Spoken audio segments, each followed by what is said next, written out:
যারা কুরবানি দেবেন ভাই, তিনটা জিনিস খেয়াল রাখবেন। এক নাম্বার, নিয়ত সহি, পরিষ্কার নিয়ত, কুরবানি আল্লাহর জন্য। ছেলে মেয়ে মানুষের গোস্তর দিকে তাকায় থাকবে, হুজুর বছরকার দিন এটা মানে নিতে পারবো না, প্রয়োজনে সুদের টাকা নিয়ে হলেও দেব। আছে না? না। নতুন মেয়ের বিয়ে দিলাম, জামাই বাড়িতে গোস্ত না পাঠালে মান সম্মান থাকবে না, হুজুর প্রয়োজনে কিস্তি তুলে দিলেও, কিস্তি তুলে হলেও কুরবানি দেবলে আপনার কুরবানি হবে না। কুরবানি মানে আগে খাওয়ার নিয়ত, গোস্ত খাওয়ার নিয়ত আগে। কে কুরবানি করা মানে স্যাক্রিফাইস করা, বিলিয়ে দেয়া, বন্টন করা।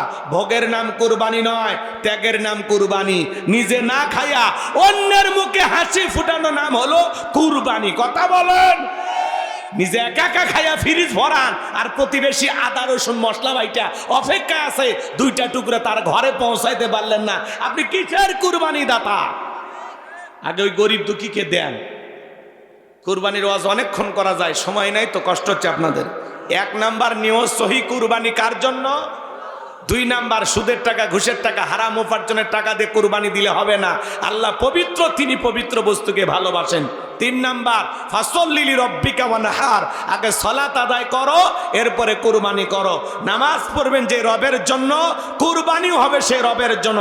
তাহলে নামাজি হয়ে কুরবানি দিতে হবে, কোনো বেনামাজির সাথে ভাগে কুরবানি দেবেন না। কথা কয় না কেন?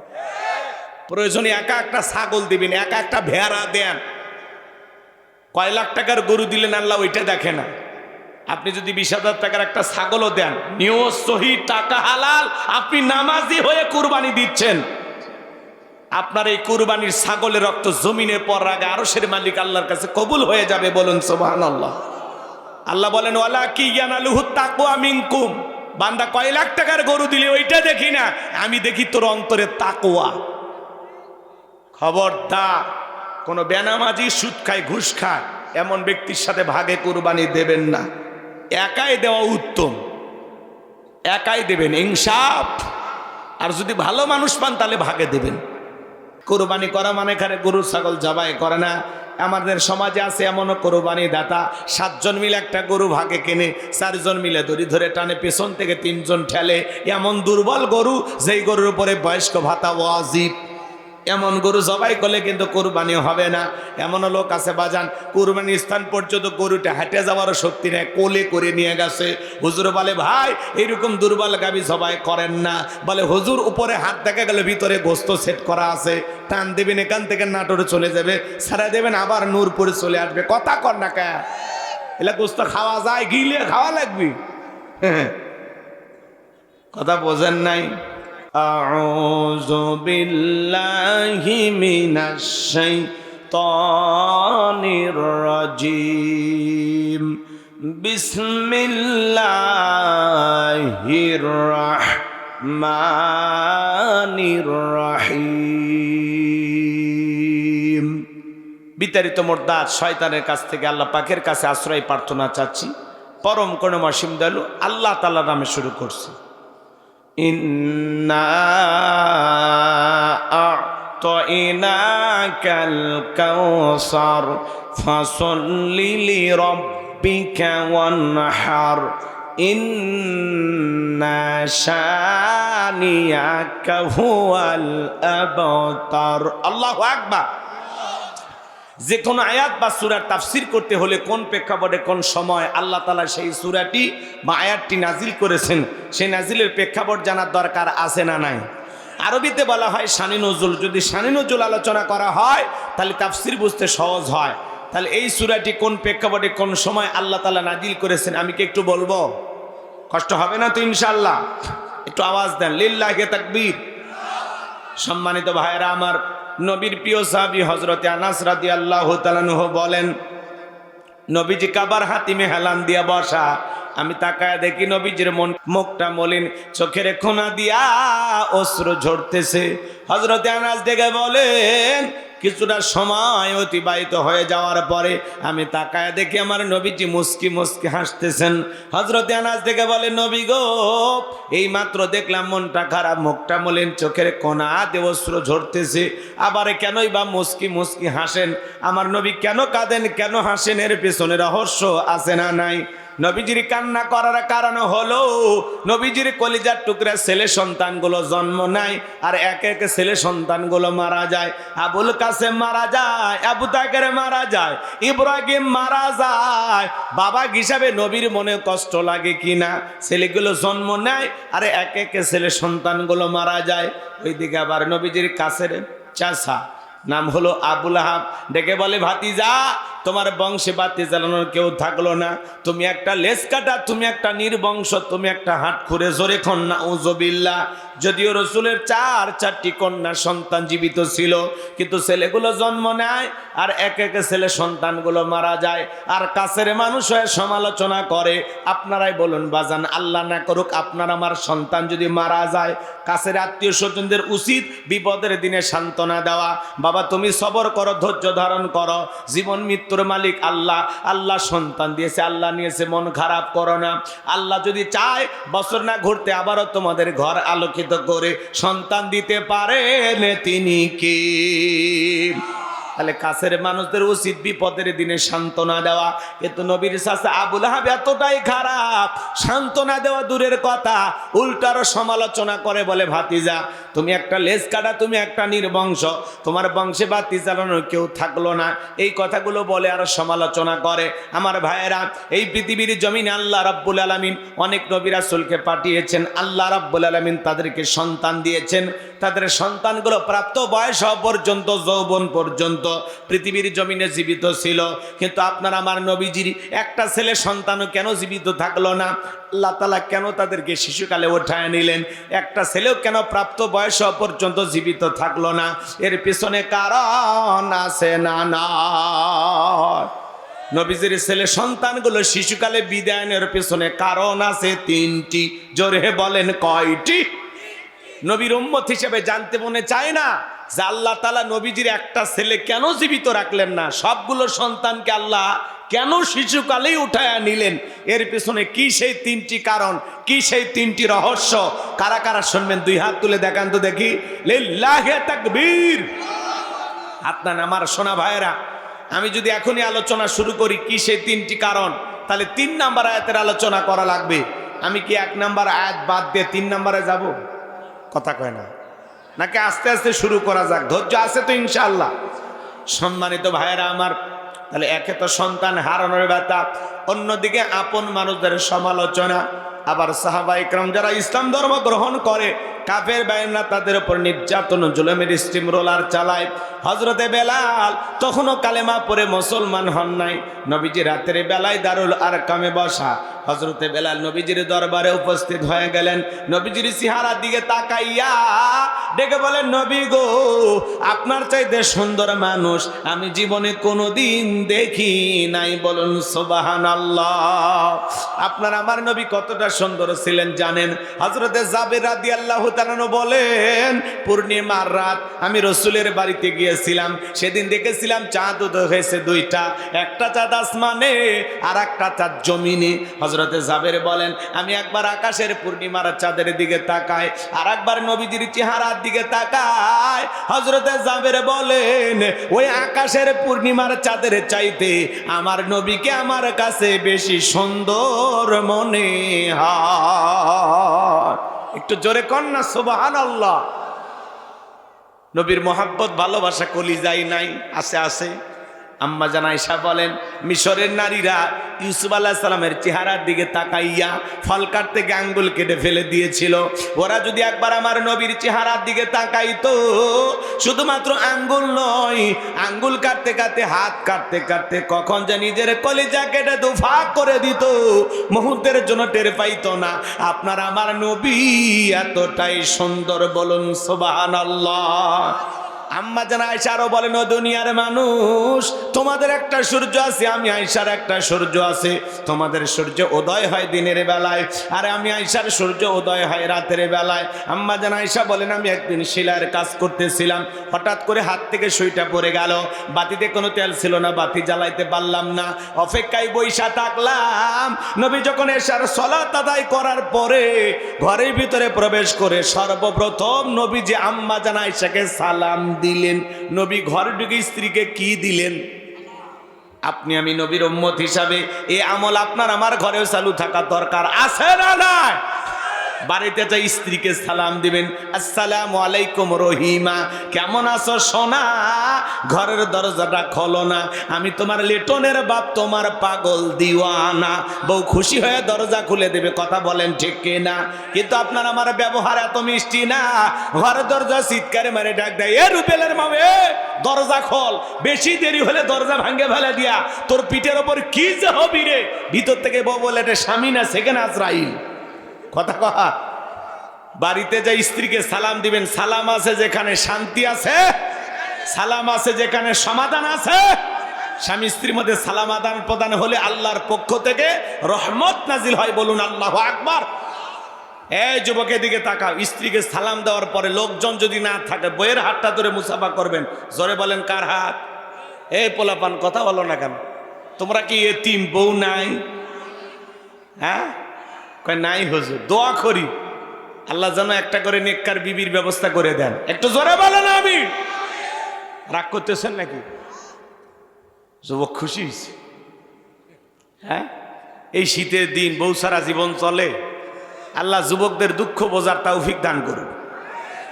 ও মা বাবা বোঝে না। সেদিন এক মা বিলে গেছে, করছে হুজুর বিয়ের বয়স হয়ে গেছে, বাড়ির কেউ আমার দিকে নজর দেয় না, আমি এখন কি করতে পারি? প্রশ্ন লেগে পাঠাইছে। এই জন্য ছেলে মেয়ে যুবক যুবতী হলে যত দ্রুত পারেন বিবাহের ব্যবস্থা করবেন, আল্লাহ কবুল করেন। এই দাঁড়াও দাঁড়াও যুবক, তোমাদের নিয়ে আলোচনা হবে, বলছি না, একটু অপেক্ষা করো। কষ্ট হচ্ছে আপনাদের? তাহলে বইয়ের হাত ধরে মুসাফা করবেন। জোরে বলেন কার হাত? বইয়ের হাত ধরে মুসাফা করবেন। একেবারে যদি ময়দান ফাঁকা থাকে কোলাকুলিও সেরে নেবেন, আল্লাহ কবুল করেন। জোরে কন আমিন। দাম্পত্য জীবনে সুখ আর শান্তি যদি পেতে চান, নবীজির 4টি সুন্নত আমল করা লাগবে। জোরে বলেন কয়টি সুন্নত? এই 4টি সুন্নত কি কি জানতে মনে চায়? কারা কারা শুনবেন একটু হাত তুলে দেখান তো দেখি। লিল্লাহে তাকবীর। হাত নামারা ভাইয়েরা, যদি সালাম দেন শান্তি পাবেন বাজান, পরিবারের উপরে খাস রহমত বরকত নাজিল হবে। স্বামী স্ত্রীর মধ্যে সালাম আদান প্রদান হলে ভক্তি শ্রদ্ধা বিশ্বাস ভালোবাসা বেড়ে যাবে, কথা বলেন ঠিক কিনা? ছোট ছোট বাচ্চাদেরকে সালাম দেবেন, যেখানে সেখানে আপনি যান। এমনও মুসলমান আছে, এক মুসলমান আর এক মুসলমানের বাড়িতে প্রবেশ করে সালামও দেয় না, অনুমতিও নেয় না। অথচ আল্লাহর কোরআন সূরা নূরের 27 নম্বর আয়াতে আল্লাহ জানিয়ে দিয়েছেন, একজন মুমিন আর একজন মুমিনের গৃহে যদি প্রবেশ করতে চায় সালাম দিয়া অনুমতি নিয়ে প্রবেশ করা লাগবে, কথা বলে ঠিক কিনা? আপনি বাসা কয় বাড়ির মধ্যে ঢুকে যান, হ্যাঁ বাসার বইয়ের অন্য ঠিক নাই, ওর মা কি করতেছে এক নজরে সব দেখা শেষ। আছে না? না, সালাম দিয়া অনুমতি নিয়ে ঢুকবেন। পারবেন তো ইনশাআল্লাহ?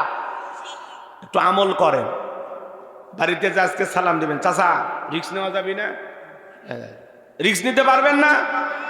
চাচা কয় পারবো ইনশাআল্লাহ। সাহস আছে? রাগ করতেছেন? প্রথমে বউ সালাম দিলে বউ টিটকারি মনে করতে পারে, ঠাট্টা বিদ্রুপ হাসি তামাশা করতে পারে। 2-4 দিন দিতে দিতে অভ্যাসে পরিণত হবে, আল্লাহ কবুল করেন। জোরে বলেন আমিন। আমার ভাইয়েরা, আম্মা জান আয়েশা বলেন, নবী যখন সালাম দিয়ে প্রবেশ করলেন, নবীজির চেহারার আলোতে সইটা কই পড়ে আছে আমি পরিষ্কার দেখতে পেয়েছি। বলুন সুবহানাল্লাহ। পাইলে নিরালাই গো নবী, পাইলে নিরালাই, পাইলে নিরালাই গো নবী, পাইলে নিরালাই। 2 কদমে চুমু খাবো, 2 কদমে চুমু খাবো, চরণ ধুলি মাগবো গায়, পাইলে নিরালাই গো নবী, পাইলে নিরালাই। জোরে কোন মারহাবা। আমার ভাইয়েরা, নবীর সম্মান মর্যাদা কত জানেন? কেমন নবী পাইছি বাজান? যে নবী হা বললে তামাম পৃথিবীবাসীর জন্য আল্লাহ পাক হালালে পরিণত করে দেয়, যে নবী না বললে তামাম পৃথিবীবাসীর জন্য আল্লাহ পাক হারামে পরিণত করে দেয়। আসমানের চাঁদের দিকে ইশারা করলে চাঁদ 2 টুকরো হয়ে যায়, জমিনে পা তুললে মাওলা পাকের আরশে আজিমে পৌঁছে যায়। বলুন সুবহানাল্লাহ। নবী যখন জমিনে পথ চলতেন, আসমানের মেঘ এসে নবীকে ছায়া প্রদান করতেন। যেই নবীর চেহারার ওপরে মশা মাছি পড়া হারাম, নবী যখন ঘেমে যেতেন আম্মা জানেরা নবীজির দেগের ঘামগুলো শিশির ভিতরে জমা করে রাখতেন। বিশেষ দিনে নবীজির দেগের ঘামগুলো সুগন্ধি হিসেবে ব্যবহার করা হতো। বলুন সুবহানাল্লাহ। নবীজি থুতু নিক্ষেপ করলে সেখান থেকে সুগন্ধি বের হয়। নবীজি ওযু করলে ওযুর পানি দিয়ে সুগন্ধি বের হয়ে যায়। যে রাস্তা দিয়ে হেঁটে যায় ওই রাস্তা দিয়ে সুগন্ধি পাওয়া যায়। যে ছাগলের স্তনে দুধ নাই নবী হাত লাগায় দিলে দুধে পরিপূর্ণ হয়ে যায়। যেই খাবার 2-3 জন মানুষ খাবে ওই খাবারে নবীজির হাতটা লেগে গেলে শত শত মানুষ খাবার কেউ যেমন খাবার তেমনি থাকতো। বলুন সুবহানাল্লাহ। যেই নবীর চেহারার দিকে তাকাইলে পেটের ক্ষুধা নিবারণ হয়ে যাইতো। সুবহানাল্লাহ। নবীর চেহারার দিকে তাকাইলে পেটের ক্ষুধা চলে যাইতো। সুবহানাল্লাহ কোন। কেমন নবী পাইছি বাজান। নবীর সম্মান মর্যাদা নিয়ে কয়টা কথা বলবো। এক জায়গায় ওয়াজ করলাম, ভাই বলেন তো আমাদের নবীর নাম কি? বলে হুজুর আব্দুল কাদের জিলানী। পীর সাহেবের নাম মুখস্থ আছে, কপাল পরা নবীর নামটাও বলতে পারে না। এমন হতভাগা মুসলমান সমাজে এখনো আছে না নাই? হযরত বেলাল কার কাছে মনে নাই? ঘটনা ভুলে গেছে? হযরতে বেলাল নবীজিকে ডেকে বলে, নবী গো আপনি কোরআনের দাওয়াত দেন, ইসলামের প্রচার প্রসার করেন, দয়া করে আমারে কালেমা পড়ে মুসলমান বানায় দেন। নবীজি পড়ায় দিলেন লা ইলাহা ইল্লাল্লাহু মুহাম্মাদুর রাসূলুল্লাহ সাল্লাল্লাহু আলাইহি ওয়াসাল্লাম। হযরতে বেলাল কালেমা পড়ে মুসলমান হয়ে গেল। নবী আমার ডেকে বলে, বেলাল ইসলামের অবস্থা কোনো ভালো না, কালেমা পড়ে আপাতত প্রকাশ করা যাবে না। আপনারা বলেন তো বাজান, ইসলামের অবস্থা কি সব সময় ভালো থাকে? আজও তামাম পৃথিবীর দিকে তাকায় দেখেন, এখানে মুসলমান সেখানে নির্যাতন জুলুম আছে না না? আজও ফিলিস্তিনের জমিনে নেতানিয়াহু মুসলমানের রক্ত নিয়ে খেলা করে। আজও চীনের উইঘুরে মুসলমানদেরকে হত্যা করা হয়। আজও ভারতের জমিনে গরুর গোশত খাওয়ার অপরাধে মুসলমানকে পিটিয়ে হত্যা করা হয়। কথা বলেন ঠিক কিনা? যেখানে মুসলমান সেখানে নির্যাতন জুলুম আছে না নাই? তামাম পৃথিবীর সাদা চামড়ার দলেরা, তামাম পৃথিবীর জালিম আর বেঈমানরা ঐক্যবদ্ধ হয়েছে পৃথিবীর জমিন থেকে ইসলাম আর মুসলমানকে মুছে ফেলে দেবে। কিন্তু ওরা তো জানে না ইসলামের সুইচ আছে কার হাতে।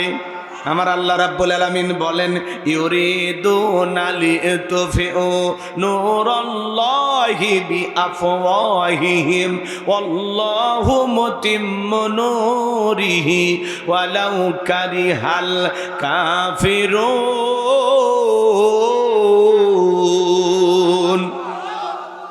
সূরা সাফ আয়াত নাম্বার 8 আমার আল্লাহ রাব্বুল আলামিন জানিয়ে দিলেন, কাফেররা চাই মুখের ফুৎকারে দিনের আলোকে, ইসলামের আলোকে, কোরআনের আলোকে নিভায় দিতে। আমার আল্লাহ ডেকে বলেন, আল্লাহু মুতিম্মু নূরিহি, এই জমিনে দিনের আলোকে, কোরআনের আলোকে, ইসলামের আলোকে আমি আল্লাহ রাব্বুল আলামিন প্রতিষ্ঠিত করে ছাড়ব। যদিও কাফের বেঈমানদের অন্তরে যত ধরনের জ্বালা যন্ত্রণা হোক না কেন, বলুন আল্লাহু আকবার। ইসলাম ছিল, ইসলাম আছে, ইসলাম থাকবে। ইসলামকে থামিয়ে দিতে আসবে যারা, তাদেরকে আল্লাহ থামিয়ে দেবে। কথা বলেন ঠিক কিনা? নমরুদ, ফিরাউন, আবু জেহেল চেষ্টা করেছিল, ওরা যেমন পারে নাই। পৃথিবীতে যারা এখন ইসলামকে থামানোর ষড়যন্ত্র করুক, ওই জালেমেরাও নমরুদ ফিরাউনের মতোই ব্যর্থ হবে, ওদেরও পতন ঘটবে। কথা বলেন ঠিক কিনা? ইসলামকে যারা বিদায় করতে আসবে আল্লাহ তাদেরকে বিদায় করবেন। কথা বলেন ঠিক কিনা? আমার ভাইয়েরা গভীর মনোযোগ দিয়ে কথাগুলো শুনবেন। হযরতে বেলাল ডেকে বলে, নবী আমার জীবনের কোনো দাম নাই। আমার মনে বোমাইকে বলেছিলাম উর্দুম্বা ছাগল পেশাব পায়খানা করে দেয়, এই ঘরে থাকতে আমার বড় কষ্ট হয়। ওমায় ডেকে বলে, বেলাল উর্দুম্বা ছাগলের দাম আমার কাছে আছে, কিন্তু তোর মতো কালো হাফসি বেলালের দাম আমার কাছে নাই। নবী আমার জীবনের কোনো দাম না, আপনি শুধু দোয়া করেন মৃত্যু পর্যন্ত যেন কালেমার পথে ডেকে থাকতে পারি। এই কথা বলে হযরতে বেলাল চলে গেলেন। পরের দিন সকালবেলা সূর্য উদয় হয়ে গেছে, অনেকটা বেলা হয়ে গেছে। হযরতে বেলাল দরজা খোলে না। অন্য চাকর বাকরা যারা আছে নালিশ নিয়ে চলে গেছে। ওমায়ের কাছে যা বলে, নেতা এখন পর্যন্ত বেলাল দরজা খোলে নাই, তাই নাকি? বলে হ্যাঁ। ঠিক আছে চলো যাই। ডাক দেয়, বেলাল দরজা খোলো। হযরতে বেলাল দরজা খোলে না, জোরে করে ধাক্কা মারছে। যখন দরজা খুলে গেছে তখন এইবার ওমায়া তাকায় দেখে, যেই রাত্রিতে বেলাল কালেমা পড়ে মুসলমান হয়েছে ওই রাত্রিতে একটা উর্দুম্বা ছাগলের কাছে কোনো পেশাব পায়খানা নাই। জোরে কোন মারহাবা।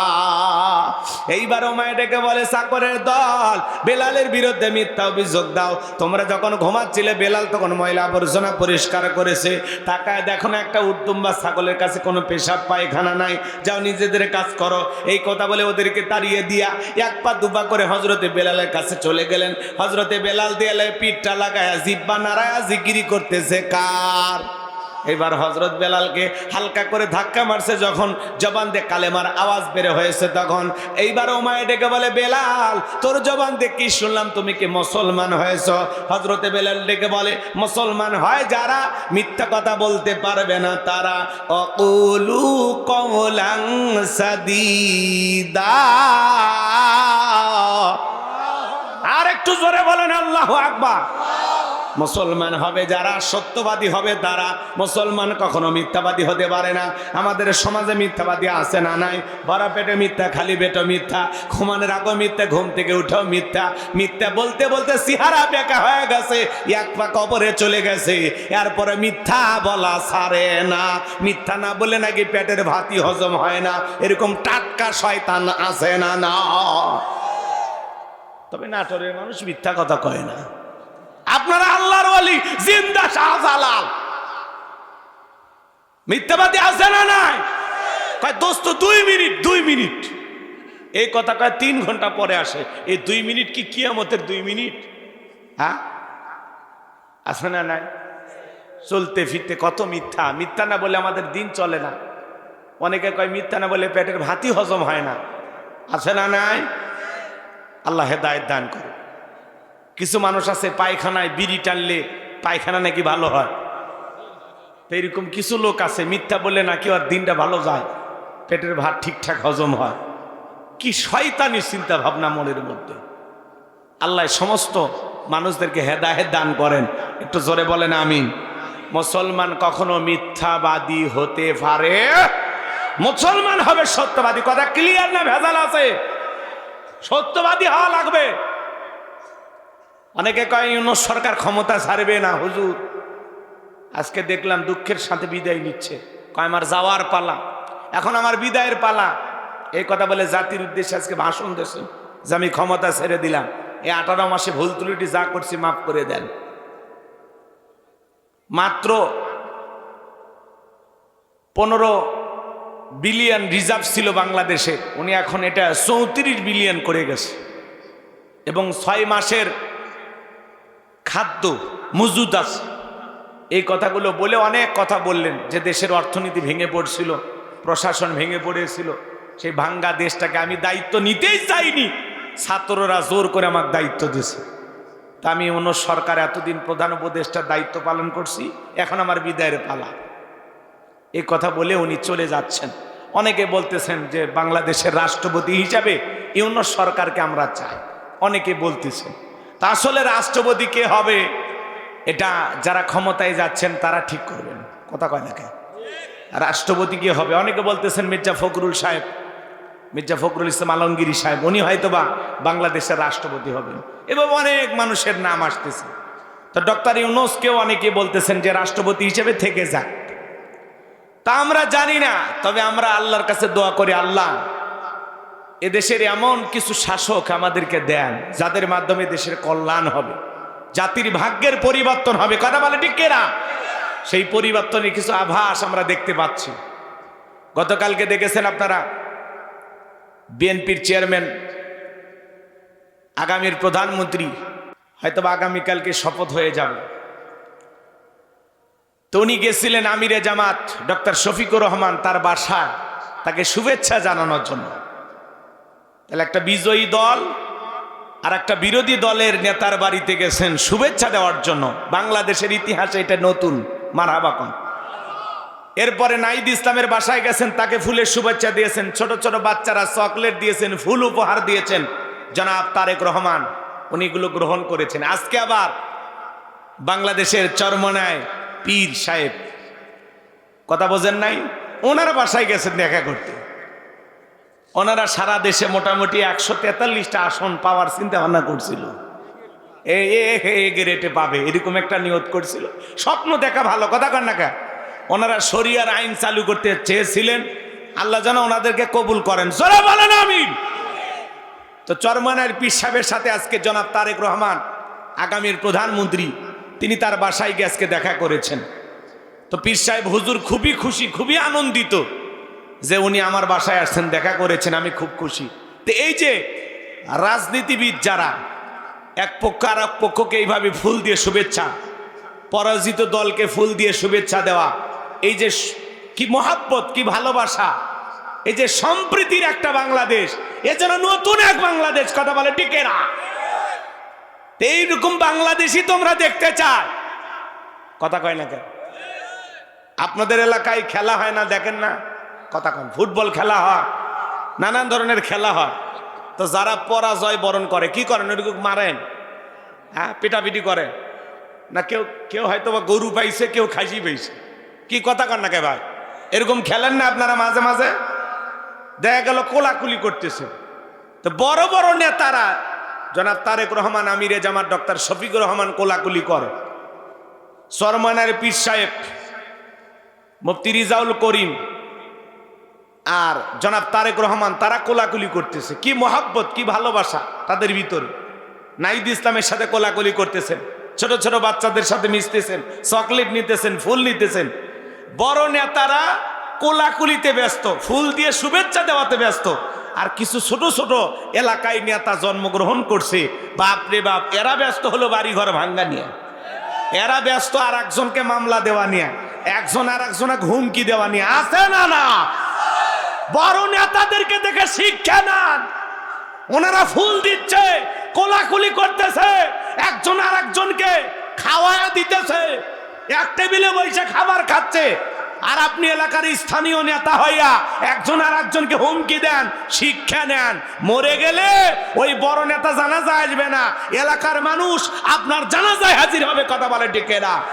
এই জন্য মানুষের মনে রাজনীতির কারণে এমন আঘাত দেবেন না যাতে আপনি মরে গেলে ওই মানুষেরা জানাজা দিতেও আসবে না। কি হয়েছেন? কত বড় নেতা হয়েছে, বাপরে বাপ! এলাকার না ছোটখাটো না পদে আছে, ওর গরম দেখে মনে হয় ওনার কাছে জনাব তারেক রহমানও ফেল। এরকম নেতা আছে না? না, বেশি ফাল পারো না ভাই, বেশি ফাল পারো না। বড়কে দেখে শিক্ষা গ্রহণ করো, সবাইকে শ্রদ্ধা করো, সম্মান করো, ভালোবাসো। সম্মান দিলে সম্মান পাওয়া যায়। জনাব তারেক রহমান এই কাজগুলো করতেছেন, নতুন এক ইতিহাস, নতুন এক বাংলাদেশ সাজানোর জন্য যে চিন্তা ভাবনা করে এই যে বিভিন্ন দলের নেতা কর্মীর সাথে দেখা করতেছেন, এই জন্য ওনার সম্মান কমতেছে না বাড়তেছে? এই জন্য মানুষের দোয়া ভালোবাসা কমতেছে না বাড়তেছে? এটা বোঝা লাগবে আপনার। রাজনৈতিক কারণে যেই যে দলই করেন, বেলা শেষে কোলাকুলি করবেন, একে অপরকে দেখে সালাম দিবেন, খোঁজ খবর নেবেন, হিংসা করেন না, ঠেলাঠেলি করেন না, কথা কন না কে? সেদিন এক জায়গায় দেখলাম মসজিদে নামাজ পড়বে গেছে, তাক ধরে পিটিচ্ছে। কি শুরু করছেন আপনি? এগুলো করবেন না ভাই, একটু মাথা ঠান্ডা করেন। আমরা তো ভাই ভাই, পাড়া প্রতিবেশী, একই এলাকায়। রাজনীতির কারণে আপনি জাতীয় পার্টি করেন, কেউ আওয়ামী লীগ, কেউ বিএনপি, কেউ জাসদ, কেউ বাসদ, কথাকে বোঝেন নাই? কেউ এনসিপি, কেউ বিএনপি করেন। আপনি কি করবেন করেন, আপনার মন যা চায় আপনি করেন, স্বাধীনতা আছে তো। কিন্তু দয়া করে এমন কোন রাজনীতি করেন না যে প্রতিহিংসার কারণে একজন আর একজনের বাড়ি ঘর ভাঙায়া দিবেন, মিথ্যা মামলা দিবেন, আক্রমণ করবেন, আঘাত করবেন। এই কাজগুলো করা যাবে না। এগুলো হিংসার রাজনীতি ছেড়ে দিতে হবে, কথা বলেন ঠিক কিনা? প্রতিপক্ষকে আঘাত করা, ঘায়েল করা, এগুলো ছেড়ে দিতে হবে। নতুন সম্প্রীতির বাংলাদেশ করতে হবে, ভালোবেসে একে অপরের পাশে দাঁড়াইতে হবে, কথা বলে ঠিক কিনা? এক দলের লোক মারা গেলে আর এক দলের লোক যা জানা যাবে, কি বলেন আপনি? খালি এলাকা কি মারামারি? আমার এলাকার অবস্থা খুবই খারাপ। হ্যাঁ, হচ্ছে হুজুর হুমকি দিচ্ছে। কিসের হুমকি দেন আপনি? কত হুমকি দাতা, পালিয়ে গেল, হারিয়ে গেল ভাই। হুমকি দিন না, একটু ভালো হয়ে যান। আল্লাহ হেদায়েত দান করেন, জোরে বলেন আমিন। তাহলে বড় নেতাদের কোলাকুলি দেখছেন, কথা কয় না? মোবাইল নাই আপনাকে, টেলিভিশন নাই, খবর দেখতেছেন না? তাহলে ওনারা ব্যস্ত কোলাকুলি নিয়ে, আর আমরা ব্যস্ত নিয়ে, মারামারি নিয়ে। আল্লাহ আমাদের হেদায়েত দান করেন। শক্তি যা দেখার ঘরের ভিতরে দেখান, কথা বোঝেননি? হ্যাঁ আমার ভাইয়েরা চলেন বাজান সামনের দিকে যায়, কষ্ট মনের মধ্যে নেবেন না। আমি যে কথা বলতে চাচ্ছিলাম গভীর মনোযোগ দিয়ে কথাগুলো শুনে যান। এইবার উমায় ডেকে বলে বেলাল এখনো সময় আছে, তুমি যদি চাও উর্দুম্বা ছাগলের মালিক বানায় দেব, থাকার জন্য ভালো ঘরের ব্যবস্থা করে দেব। হযরতে বেলাল দেখে বলে উমাইয়া রে, দুনিয়ার কোনো পার্থিব সম্পদের বিনিময়ে বেলাল তার ঈমান বিক্রি করবে না, বলুন আল্লাহু আকবার। বলে আমার কথা না শুনলে বড় নেতা আবু জেহেলকে খবর দেব। হযরতে বেলাল ডেকে বলে কোন বড় নেতা ছোট নেতা এখন কাউকে কোনো টাইম নাই, আমি দুনিয়ার কোন আবু জেহেলকে ভয় করি না, আমি ভয় করি আমার আল্লাহকে, বলুন আল্লাহু আকবার। এইবার উমাইয়া দৌড়ে চলে গেল আবু জেহেলের বাড়িতে, যা বলে নেতা সংবাদ খুব খারাপ, আমার বাড়ির কৃতদাস বেলাল কালেমা পড়ে মুসলমান হয়েছে, তাই নাকি? বলে হ্যাঁ। ঠিক আছে চলো যাই। আমার ভাইয়েরা আবু জেহেলের কিছু সাঙ্গপাঙ্গ ক্যাডার মাস্তানি ছিল, যাদের কাজই হলো মুসলমানদের উপর নির্যাতন জুলুম চালানো। আজও তামাম পৃথিবীর দিকে তাকায় দেখবেন জালেমদের বিশেষ একটা বাহিনী থাকে, যাদের কাজই হলো টুপিওয়ালা দাড়িওয়ালা ইমানদার আল্লাহওয়ালাদের উপর নির্যাতন জুলুম চালানো। কথা বলে ঠিক কি না? এই আবু জেহেল কত বড় খারাপ ছিল জানেন? হযরতে আম্মার রাদিয়াল্লাহু তাআলা আনহু তার মা সুমাইয়া নিয়ে হেঁটে যাচ্ছেন। আবু জেহেল ডেকে বলে আম্মার, শুনলাম তুমি আর তোমার মা তোমরা নাকি পরিবারের লোকজন মুসলমান হয়েছো। হযরতে আম্মার বলেন হ্যাঁ আমরা মুসলমান হয়েছি। আবু জেহেল ডেকে বলে আম্মার, এর পরিণতি কত ভয়ঙ্কর হতে পারে তুমি কি জানো? বলে না জানি না। এবার জানগো আমার। এইবার আবু জেহেল আম্মার এবং তার মা সুমাইয়া রাদিয়াল্লাহু তাআলা আনহাকে ধরলেন, দুইজনকে দুইটা খুঁটির সাথে বাঁধলেন, আর ডেকে বলে আম্মার এখন যদি একটা খেলা দেখায় বলতো কেমন হবে? হযরতে আম্মার বলে কি খেলা দেখাইবা? আবু জেহেল ডেকে বলে আম্মার তোর চোখের সামনে যদি আমি তোর মাকে উলঙ্গ করি বলতো কেমন হবে? হযরতে আম্মার মাথাটা নিচু করলেন, আর সুমাইয়া ডেকে বলে আমার সন্তান আম্মার, বেঈমানদের কথায় কখনো ঈমান ছাড়বা না। আবু জেহেল হযরতে সুমাইয়াকে আঘাত করা শুরু করলেন, শরীর থেকে পোশাকগুলো খুলে ফেলে দিলেন। হযরতে সুমাইয়া জমিনের উপরে পড়ে গেল। আবু জেহেল ডেকে বলে এ যুবকের দল, আম্মারের মাথাটা উঁচু করে তুলে ধরো। হযরতে আম্মারের মাথা যখন উঁচু করে তুলে ধরা হলো, চোখের পানি ছেড়ে দিয়ে কাঁদেন আর ডেকে বলেন আল্লাহ, এই দৃশ্যটা দেখার আগে জমিন যদি ফাঁক হয়ে যেত তবুও ভালো ছিল। সময় ওই পজিশন থেকে পড়ে থেকে সন্তানকে ডেকে বলে আম্মা, বেঈমানদের কথায় কখনো ঈমান ছাড়বা না। আবু জেহেল তখন বর্ষা দিয়ে আঘাত করতে করতে সময়ের লজ্জাস্থানে এত জোরে আঘাত করলেন ফিনকি দিয়ে রক্ত বের হয়ে গেল। সুমাইয়া শাহাদতের পেয়ালা পান করবে, ওই অবস্থায় সন্তানকে ডেকে বলে আম্মা, হয়তো আর বেশিক্ষণ দুনিয়াতে আমি বাঁচব না, আমি আমার নাকের মধ্যে জান্নাতের সুঘ্রাণ পাইতেছি। ও আমার সন্তান আম্বার, মৃত্যুর আগে বলে যায় কখনো বেঈমানদের কথায় ঈমান থেকে 1 ইঞ্চি সরে যাইবা না। হযরতে সুমাইয়া নির্যাতন জুলুম সহ্য করলেন, শাহাদাতের পেয়ালা পান করলেন। ইসলামের প্রথম শহীদ নারী হযরতে সুমাইয়া রাদিয়াল্লাহু তাআলা আনহা শাহাদত বরণ করলেন। এ বাজান, তবুও তারা ঈমান থেকে 1 ইঞ্চি এদিক সেদিক সরে যায় নাই। আর আপনি আমি মুসলমান, ঈমানের জন্য পরীক্ষা দেওয়ার জন্য প্রস্তুতি নিতেও পারি না। ইমানের এত তেজ এত শক্তি আমাদের দিলের ভিতরে নাই। কথা বলেন ঠিক কি না? লম্বা হবে, আমি লম্বা করব না। আবু জেহেল তার সাঙ্গ পাঙ্গ ক্যাডার মাস্তান নিয়ে ওমায়ের বাড়িতে হাজির হয়ে গেল। ডাইকে বলে বেলাল এই দিকে আয়, এসব কি শুনছি তুমি নাকি আব্দুল্লাহর বেটা মুহাম্মদ সাল্লাল্লাহু আলাইহি সাল্লামের কাছে গিয়ে কালেমা পড়ে মুসলমান হয়েছ? হযরতে বেলাল ডেকে বলে হ্যাঁ, গতকাল রাত্রিতে নবীজির হাতে হাত রেখে আমি কালেমা পড়ে মুসলমান হয়েছি। আবু জেহেল ডেকে বলে বেলাল, তুমি যদি চাও উটদম বা ছাগলের মালিক তোমাকে বানায়া দেব, থাকার জন্য ভালো ঘরের ব্যবস্থা করে দেব, ব্যবসা বাণিজ্য যদি করতে চাও দিরহাম টাকা পয়সা যা লাগে দেব। ও বেলাল, তুমি চাইতে দেরি, তোমার চাহিদাগুলো আমরা পূরণ করতে দেরি করব না। হযরতে বেলাল ডেকে বলে আবু জেহেল রে, দুনিয়ার সব সম্পদ যদি আমি বেলালকে দিতে চাও, দুনিয়ার সব সম্পদ ছাড়তে রাজি, নবীজির কালেমা ছাড়তে রাজি নাই। বলেন আল্লাহু আকবার। বেলালের মতো যারা খাঁটি ইমানদার এদেরকে টাকা দিয়ে কেনা যায় না, কিন্তু মুনাফিক মার্কা মুসলমান যারা টাকার কাছে বিক্রি হয় তারা টাকার জোরে ফতুয়া ঘোরে। টাকা পাইলে বৈধকে অবৈধ বলে ফতুয়া দেয়, অবৈধকে বৈধ বলে চালিয়ে দেয়। কথা বলেন, টাকা পাইলে বাতিলের 5 গোলাম হয়।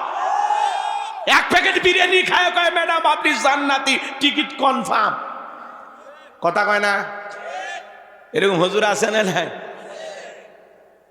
টাকা পাইলে বাতিলের পক্ষে ফতুয়া দেয়, সেটা ইসলামে থাক আর না থাক। নেতা যেই দিকে ঘুরাইতে চায় ওই দিকেই ঘুরে যায়, আছে না? না, কত নেতাই ফতুয়া দিল, আবার ওনার আশেপাশে কিছু হুজুর দ্বারা বলে না নেতারটাই ঠিক। এটা বুখারী শরীফের 3য় খণ্ডের 73 পৃষ্ঠায় আছে। নেতা যা ফতুয়া, নেতা যেইটা কইবে ওইটাই ফতুয়া, আছে না? না, আল্লাহ হেদায়েত দান করুন। তাহলে টাকার জোরে ফতুয়া করে, টাকা পাইলে বৈধকে অবৈধ বলে চালিয়ে দেয় আর অবৈধকে বৈধ বলে চালিয়ে দেয়, আছে না? না, কিন্তু বেলালের উত্তরসূরি যারা এরা কখনো টাকার কাছে বিক্রি হয়? আমার কথায় কি আপনারা বিরক্ত হচ্ছেন? কষ্ট হচ্ছে? আমার ভাইয়েরা, যে কথা বলতে চাচ্ছিলাম বাজান গো আমার, আবু জেহেল থেকে বলে বেলাল সোজা আঙ্গুলে ঘিউ না উঠলে আঙ্গুলে একটু বাঁকা করা লাগবে। এই কথা বলে যুবকদের লেলিয়ে দিল, চাবুক দিয়ে পিটানো শুরু করো। হযরতে বেলালকে চাবুক দিয়ে পিটানো শুরু করা হলো। এরা যত জোরে চাবুক মারে বেলাল তত জোরে কালেমা পড়ে। বলুন আল্লাহু আকবার। চাবুক দিয়ে পিটাইতে পিটাইতে কালো চামড়া গুলো ফেটে রক্ত ঝরা শুরু হয়ে গেল। আবু জেহেল ডেকে বলে বেলাল চাবুক দিয়ে পিটাইতে পিটাইতে কালো চামড়া গুলো ফেটে রক্ত ঝরতেছে, তবু কি নবী মুহাম্মদ সাল্লাল্লাহু আলাইহি সাল্লামের কালেমা ছাড়বি না? হযরতে বেলাল ডেকে বলে আবু জেহেল রে, মারতে মারতে যদি মেরেও ফেলে দাও জীবনটা দিতে রাজি, নবীজির কালেমা ছাড়তে রাজি নাই। বলেন আল্লাহু আকবার। এইবার আবু জেহেল ডেকে বলে যুবকেরা দল, বেলালের পায়ে রশি দিয়া বাঁধো, উটের পায়ের সঙ্গে লাগাইয়া আরবের উত্তপ্ত গরম বালিতে ছেঁচড়ে ছেঁচড়ে না ঘোরো। তাই করা হলো বাজান গো আমার, পায়ের মধ্যে রশি লাগাইয়া উটের পায়ের সঙ্গে বেঁধে আরবের উত্তপ্ত গরম বালি, এত বালিগুলো গরম চাল দিলে মুড়ি হয়ে যায়, সেই গরম বালিতে হযরতে বেলালকে ছেঁচড়ে ছেঁচড়ে ঘোরা গলো, বাবলা গাছের কাটা গলো জিব্বার ভিতরে পেরেকের মতো মারা গলো। বিকেল বেলা নিয়ে এসে দেখে বলে বেলাল চাবুক দিয়ে পিটাইলাম, পায়ে রশি লাগাইয়া নিয়ে ঘুরলাম, তবে কি নবী মুহাম্মদ সাল্লাল্লাহু আলাইহি সাল্লামের কালেমা ছাড়বি না? হযরতে বেলাল ডেকে বলে আবু জেহেল রে, মারতে মারতে যদি মেরেও ফেলে দাও বেলালের নিঃশ্বাস থাকবে যতদিন, বেলাল ইসলামের পথে টিকে থাকবে ততদিন। আল্লাহু আকবার। আমার ভাইয়েরা, এইবার আবু জেহেল ডেকে বলে এ যুবকের দল, বড় একটা পাথর নিয়ে এসে বেলালের বুকের উপরে চাপায়া দাও। বিশাল বড় একটা পাথর নিয়ে এসে হযরতে বেলালের বুকের উপরে চাপায়া দাও গলো। আবু জেহেল মনে করলো পাথরের চাপার আঘাতে বেলাল মারা যাবে, এই কথা ভেবে কাফেরা চলে গেল। হাত বাঁধা পা বাঁধা রক্তাক্ত জিহ্বাটা বুকের ওপরে পাথর দিয়ে বেলাল তবু আল্লাহর জিকির করতেছে। বলেন আল্লাহু আকবার। এ বাজান, জিকির করার জন্য আপনাকে আমাকে বেলালের মতো কেউ মারে না, পেটে না, কপাল পরা, তবু আমরা আল্লাহর জিকির করি না। হাদিস শরীফের ভিতরে আসছে নবীজি বলেছেন যার জিহ্বাটা আল্লাহর জিকিরে তরুতাজা থাকে, আল্লাহর জিকিরে ভিজা থাকে, ওই জিহ্বাওয়ালা মানুষ কোনোদিন জাহান্নামের আগুনে জ্বলবে না। বলুন সুবহানাল্লাহ। আমার আল্লাহ বলেন ফাযকুরুনি আযকুরুকুম ওয়াশকুরুলি ওয়ালা তাকফুরুন, তোমরা আমারে স্মরণ করো, আমি আল্লাহ তোমাদেরকে স্মরণ করব, কৃতজ্ঞতা প্রকাশ করো, অকৃতজ্ঞ হয়ো না। এজন্য বাজান সব সময় জবানে জিকির চালু রাখতে হবে। কার? আর একটু জোরে বলেন কার? জিকির করার জন্য আলাদা সময় লাগে না। মাঠে ময়দানে কাজ করতে করতে আল্লাহর জিকির করা যায়, রিক্সা ভ্যান চালাইতে চালাইতে আল্লাহর জিকির করা যায়, ব্যবসা প্রতিষ্ঠানে বসে আল্লাহর জিকির করা যায়, অফিস আদালতে বসে বসে আল্লাহর জিকির করা যায়।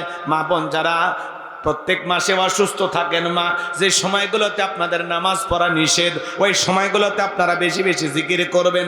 সব সময় জবানে জিকির চালু রাখবেন, সুবহানাল্লাহ, আলহামদুলিল্লাহ, লা ইলাহা ইল্লাল্লাহ, আল্লাহু আকবার, সুবহানাল্লাহি ওয়া বিহামদিহি, সুবহানাল্লাহিল আযীম। পারবো তো ইনশাআল্লাহ?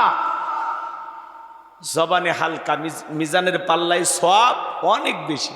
সুবহানাল্লাহ বলবেন। এ বাজা, জিকির করার জন্য কষ্ট হয় না, কিন্তু অলসতা। জিকির করেন, জবানটা পবিত্র থাকবে। নবীর এক সহজ সরল সাহাবী বলে, নবী, ইসলামের এত বিধিবিধান আমার মনে থাকে না, সহজ আমল দেন। রসুল বলতেছেন, আমার সাহাবী, সব সময় যদি আল্লাহর জিকিরে জিহুব্বাটা তরুতাজা রাখতে পারো, আল্লাহর জিকিরে জিহুব্বাটা ভিজা রাখতে পারো, এই জিকির তোমাকে জান্নাতে পৌঁছায় দেবে।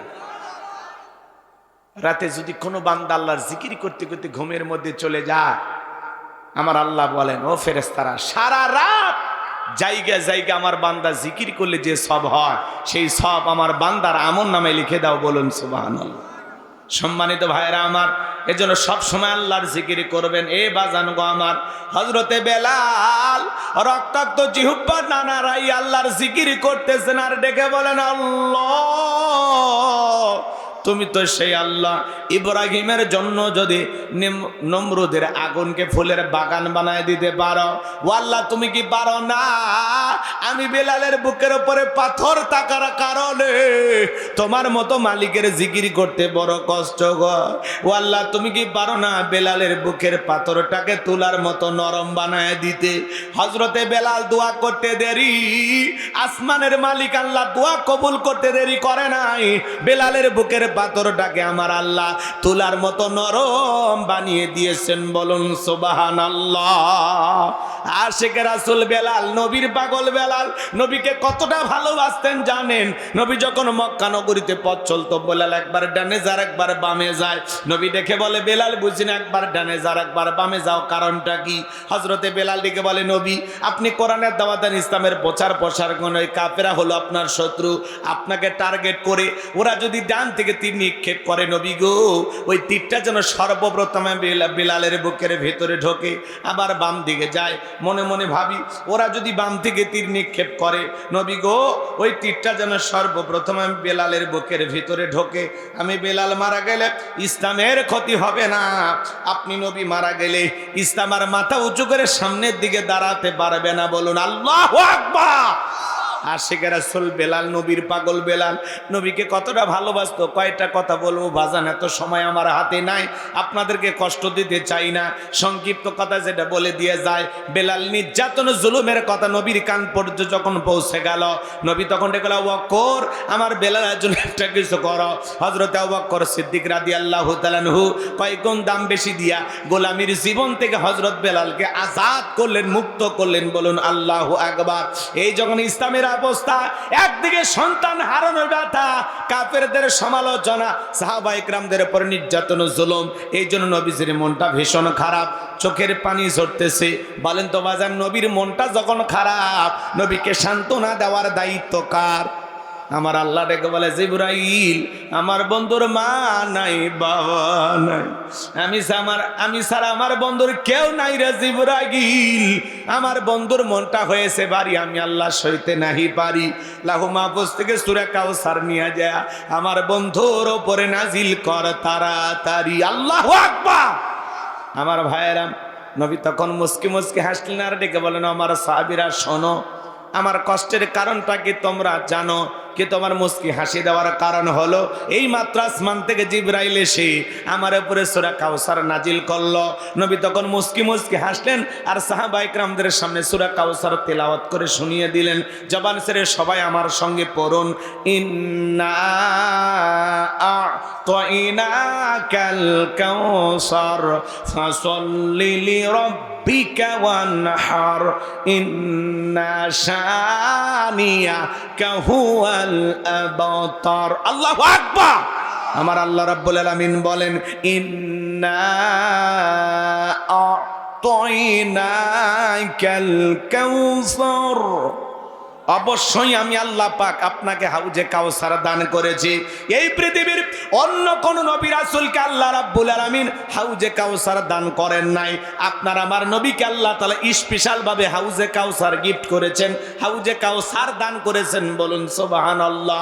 এই জন্য আমার আল্লাহ বলেন ইন্না আ'তাইনাকাল কাউসার। আল্লাহু আকবার। নিশ্চয়ই আমি আল্লাহ পাক আপনাকে হাউজে কাউসার দান করেছি। এই হাউজে কাউসারের পানি দুধের মতো সাদা, মধুর চাইতে মিষ্টি, পানির মতো ক্লিয়ার। ওই কঠিন কিয়ামতের ময়দানে যেদিন বিচার দিবস কায়েম হয়ে যাবে, বিচার দিবসের একদিন হবে 50,000 বছরের সমান।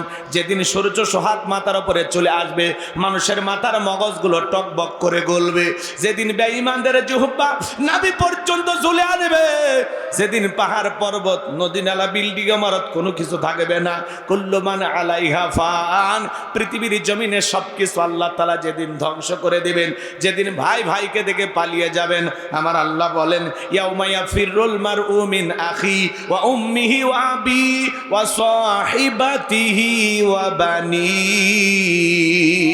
আল্লাহু আকবার। সেদিন ভাই ভাইকে দেখে পালিয়ে যাবে, মাতা পিতা সন্তানকে দেখে পালিয়ে যাবে, স্ত্রী স্বামীকে দেখে পালিয়ে যাবে।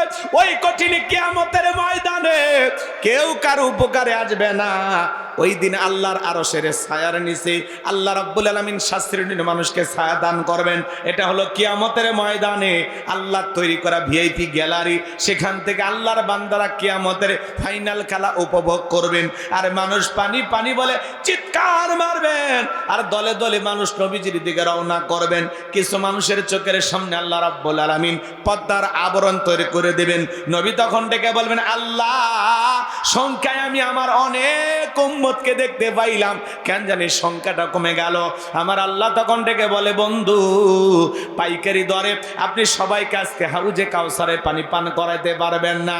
দুনিয়ার জীবনে 2টি অপরাধ করেছিল যারা, আজকে কিয়ামতের ময়দানে আপনার হাতে হাউজে কাউসারের পানি পাবে না তারা। জোরে বলেন কয়টি অপরাধ? কি কি সেই 2টা অপরাধ জানার দরকার আছে না নাই?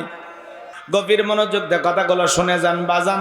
2টি অপরাধ করেছে যারা, কিয়ামতের ময়দানে নবীজির হাতে হাউজে কাউসারের পানি পাবে না তারা। এই 2টি অপরাধ কি জানার দরকার আছে না নাই? ওই 2টি অপরাধ আপনার আমার ভিতরে থাকতে পারে। একটু অপেক্ষা করেন বাজান। নবীজি হাউজে কাউসারের পেয়ালা নিয়ে দাঁড়িয়ে আছেন, এইদিকে তাকান, এইদিকে তাকান। হযরত আবু বকর পেয়ালা ভরায়া দিবেন, মাঝখানে দাঁড়িয়ে থাকবেন হযরত ওমর। হযরত ওমর নবীজির হাতে দিবেন, আর নবীজি তার আদরের উম্মতদেরকে খুঁজে খুঁজে কিয়ামতের ময়দানে হাউজে কাউসারে পানি পান করা দিবেন। বলুন সুবহানাল্লাহ। ও নাটোরের বাগাতিপাড়ার মুসলমানেরা কারা কারা কিয়ামতের ময়দানে নবীজির হাতে হাউজে কাউসারে পানি পান করতে চান? এটা তুলে আল্লাহকে দেখান, আর আমার সঙ্গে বলুন আল্লাহ আমাদের সবাইকে কিয়ামতের ময়দানে নবীজির হাতে হাউজে কাউসারের পানি পান করার তৌফিক দান করুন। চিল্লায় বলুন আমিন। আরেকটু জোরে বলুন আমিন। আরো একবার বলুন আমিন। হাত নামান আমার সোনার ভাইয়েরা, গভীর মনোযোগ। নবীজির হাতে হাউজে কাউসারের পানি চাইলেই পাবেন না, কাজ করা লাগবে। কথা কন, রাগ করতেছেন আপনারা? আমি আপনাদের এলাকা আসলাম, উদাহরণ দিচ্ছি কথা বোঝানোর জন্য। একটা ছেলের হাতে কিছু চকলেট দিলাম, দিয়ে বললাম বাবা আমার জন্য এক বোতল পানি আনো, একটু উজু বানাবো। ওই ছেলেটা চকলেট পায় মারছে দৌড়, এত দৌড় মারছে মাঝখানে আছাড় খায় পড়ে গেছে, হাঁটু ছিলে গেছে, রক্ত বের হয়ে গেছে। এরপরে বদনা ভরে পানি নিয়ে আমার সামনে হাজির। আমি তখন বললাম বাবা এই পানিটা আনতে গিয়ে কষ্ট হয়েছে, মাঝখানে আছাড় খায় পড়ে গেছে, হাঁটু ছিলে গেছে, ব্যথাও মনে হয় পাইছো। ওই ছেলেটা তখন বলতেছে না আমি এরকম কত পরে যে আমার কিছুই হয় না। কথা বোঝেন নাই? চকলেট থাকার কারণে ব্যথাকে ব্যথা মনে হচ্ছে না, চকলেটের আনন্দের কারণে। কিয়ামতের ময়দানে নবীজির হাতে এক পেয়ালা হাউজে কাউসারের পানি তকদিরে নসিবে ভাগ্যে যদি জুটে যায়, আল্লাহর দয়ায় যদি এক পেয়ালা পানি নবীজির হাতে পান করতে পারা পর্যন্ত আপনারা তৃষ্ণা লাগবে না, তৃষ্ণা মুটে যাবে, বলুন সুবহানাল্লাহ। আর নবীজির হাতে এক পেলা হাউজে কাউসারের পানি ভাগ্যে নসিবে যদি জুটে যায়, কিয়ামতের কঠিন দিন আপনার কাছে কঠিন মনে হবে না, আল্লাহ সহজ করে দেবেন। একটু জোরে বলা যায় না সুবহানাল্লাহ? সুবহানাল্লাহ পকেটে তুলে রাখছেন নাকি? একবার সুবহানাল্লাহ বললে আপনার নামে জান্নাতের ভিতরে একটি গাছ লাগানো হয়। নবীজির হাতে এক পেলা হাউজে কাউসারের পানি আর আল্লাহর আরশের নিচে ছায়া যদি পান, আপনি জান্নাতি, আপনারা টেনশনই নাই। একটু জোরে কোন সুবহানাল্লাহ। ভাই না চাইলে পাওয়া যায়। এই যে এক পাগল ছিল, পাগল ভাইরাল সিদ্দিক, যেটি সিঁড়ি দোয়া করেছিল, নাম শোনেননি? কথা কয় না। বঙ্গবন্ধু মুজিবুর রহমান তার 32 নাম্বার যখন ভাঙছিল, সে সময় তার দোয়া করছে, মানে সব জায়গাতে। এরপরে বেগম খালেদা জিয়া যেদিন মারা যায়, ওনার জন্য দোয়া করছে, সব জায়গায় দোয়া করে, রাস্তাঘাটে নামাজ পড়ে, দোয়া করে, পাগলামি করে। এর নাম হলো ভাইরাল সিদ্দিক। ওই ভাইরাল সিদ্দিক এখন আজকে দোয়া করে বলতেছে, আমি এই বাংলাদেশের রাষ্ট্রপতি হতে চাই। মুনাজাত করতেছে আর করছে, আল্লাহ আমি দেশের রাষ্ট্রপতি হতে চাই।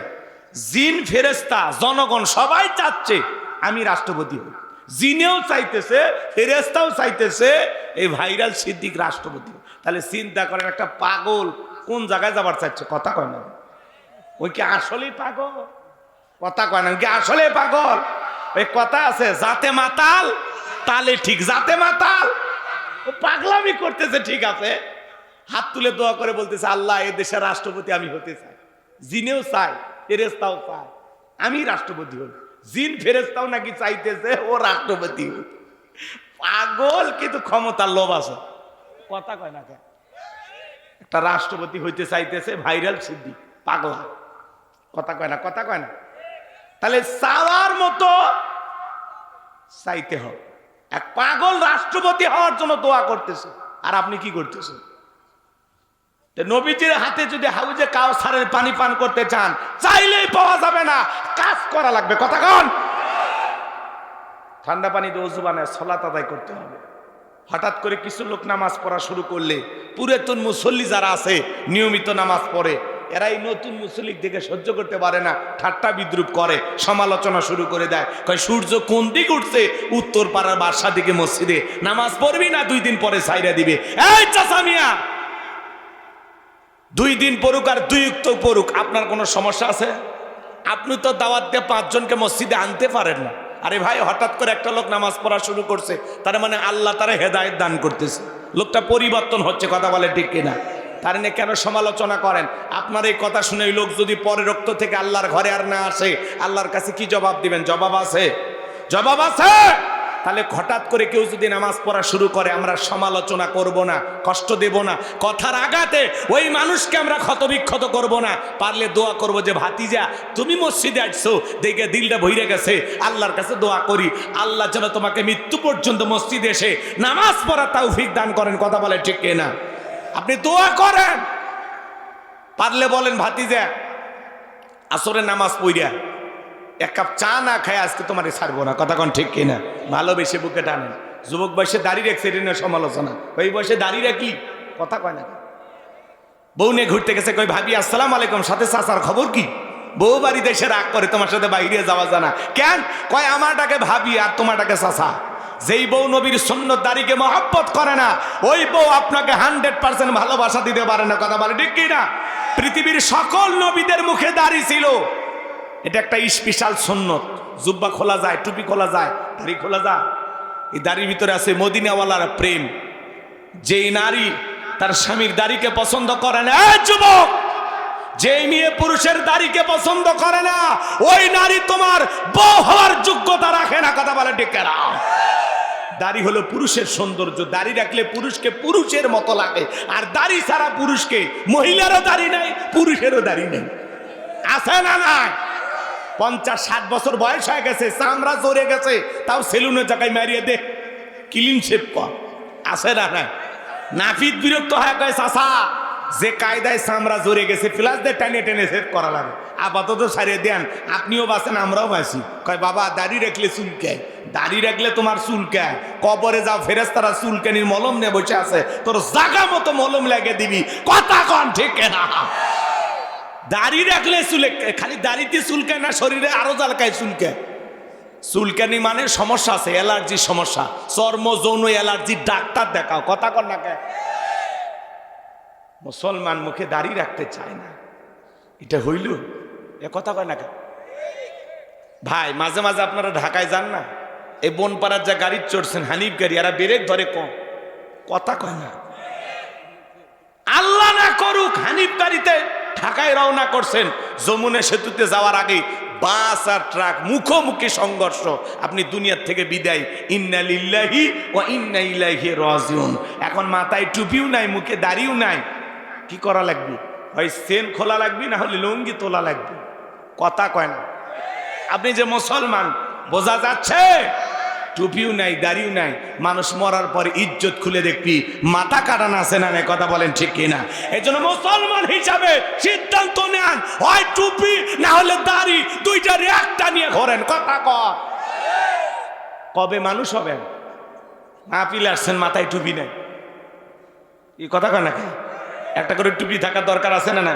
চলেন এখনই বের হন, চলেন আমার সাথে জামালপুর, নোয়াখালী, লক্ষ্মীপুর, কুমিল্লা, ফেনী যাবেন, প্রত্যেকটা মাহফিলে যাবেন, খালি দেখবেন কি সুন্দর লোকজন সাইজে আসছে, প্রত্যেকটা মানুষের মাথায় খালি টুপি দেখবেন, কি সুন্দর দেখে ভাল লাগে। মাহফিলের এত সুন্দর পরিবেশ। আর এই উত্তর অঞ্চলে অধিকাংশ মাহফিলগুলোতে শ্রোতার মাথায় টুপি নেই, ওয়াজ শুনতেছে, কিছুক্ষণ পরে অটো নিয়ে আসছে, যাওয়ার আগে করছে সাপেলের একটা গান দিয়ে, হ্যাঁ এমন ওই গান শুনতেছে আর যাচ্ছে। কিছুক্ষণ আগে ওয়াজ শুনলো, বাড়িতে ফেরার সময় অটোতে গান শুনতেছে আর যাচ্ছে।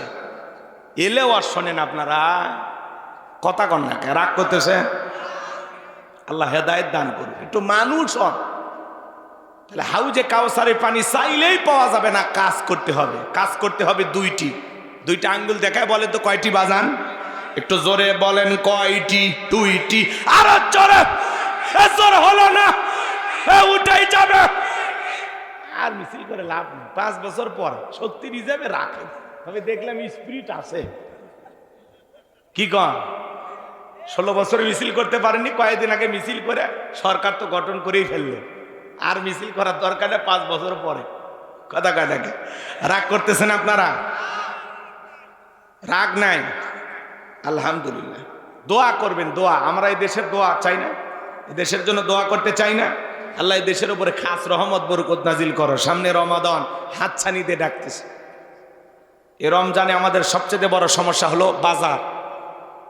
মাঝে মাঝে বাজারে আগুন লেগে যায়, চিনির দাম বাড়ে, ছোলা বুটের দাম বাড়ে। জনাব তারেক রহমান জনকণ্ঠে পত্রিকায় দেখলাম একটা নিউজ প্রচার হচ্ছে, উনি বলেছেন যে বাজারে দ্রব্যমূল্যের দাম বাড়াইলে তাদেরকে কিভাবে কি করা লাগে আমরা করব। নগদ জরিমানা হতে পারে, অথবা জেল জুলুমও হতে পারে। তা আমরা বলতেছি শুধু এটা কথার কথা না, এটা বাস্তবায়ন করতে হবে। কথা বলে ঠিক না? এই সরকারের প্রথম চ্যালেঞ্জ হবে রমজানে বাজারকে নিয়ন্ত্রণে রাখা, মানুষের হাতের নাগালে রাখা, বাজারে যেন দ্রব্যমূল্যে আগুন না লাগে। কথা বলে ঠিক না?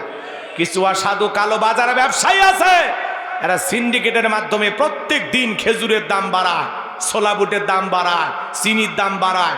আছে না? না। অন্য পৃথিবীতে এমনও দেশ আছে যেখানে রমজান উপলক্ষে জিনিসের দাম কমায়া দেওয়া হয়।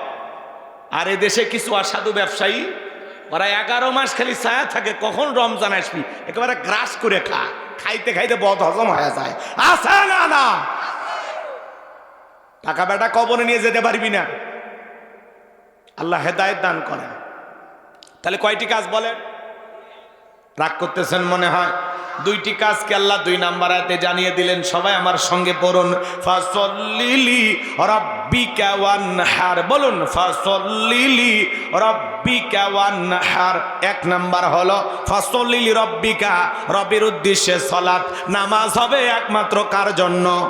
কুল ইন্না সালাতি ওয়া নুসুকি ওয়া মাহইয়ায়া ওয়া মামাতি লিল্লাহি রাব্বিল আলামিন। সূরা আনআম আয়াত নাম্বার 162। আল্লাহ রাব্বুল আলামিন জানিয়ে দিলেন, নবীজি আপনি বলুন, আমার নামাজ, আমার কুরবানি, আমার জীবন, আমার মরণ লিল্লাহি রাব্বিল আলামিন, আসমান জমিনের প্রতিপালকের জন্য। তাহলে মুমিন জীবনের সব ইবাদত হবে একমাত্র কার জন্য? আরেকটু জোরে বলেন, কার জন্য? ফাসল্লি লিরাব্বিকা, রবের উদ্দেশ্যে সালাত, আল্লাহকে রাজি খুশি করার মতো নামাজ। কথা কয় না? আমার আল্লাহ রাব্বুল আলামিন বলেন, ফালইয়াবুদু রাব্ব হাযাল বাইত আল্লাযী আত'আমাহুম মিন জু' ওয়া আমানাহুম মিন খাউফ। আমার আল্লাহ রাব্বুল আলামিন বলেন, এই ঘরের মালিকের ইবাদত করো। ইবাদত যদি ইবাদতের মতো হয়, ও বান্দা, নামাজ যদি নামাজের মতো হয়, যে বান্দা 5 ওয়াক্ত সালাতে মাথা নত করে আমি আল্লাহকে সিজদা দেবে, ওই বান্দার জন্য আমি আল্লাহ 2টা কাজ করব। 1 নাম্বার হলো তার রিজেকের টেনশন করা লাগবে না। রিজেক দেওয়ার মালিক কে? আপনাদের এলাকায় একটা প্রাণী আছে, গভীর রাত্রে বের হয়, কুহু কইয়া চিল্লায়, নাম হলো শিয়াল পণ্ডিত। ওর নামে নাটোরে কি মুরগির হোটেল আছে?